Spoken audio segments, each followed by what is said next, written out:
ಹ್ಞೂ ಹತ್ತಕ್ಕೆ ಈಗ ಮಾಡಬೇಡ. ಹ್ಞೂ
ನವಿಲೆ ವಿಶೇಷವಾಗಿ ಅಂದರೆ ಆಟದ ಸ್ಪರ್ಧೆ ನಡೆಸಿದ್ದು ಗೆದ್ದವರಿಗೆ ಇನಾಮು ಕೊಡುವುದು.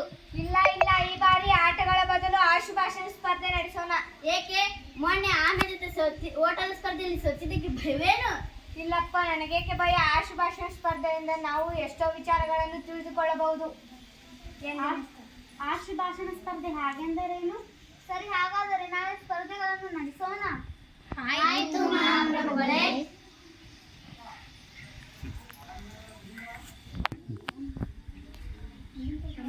ಮಹಾಪ್ರಭುಗಳಿಗೆ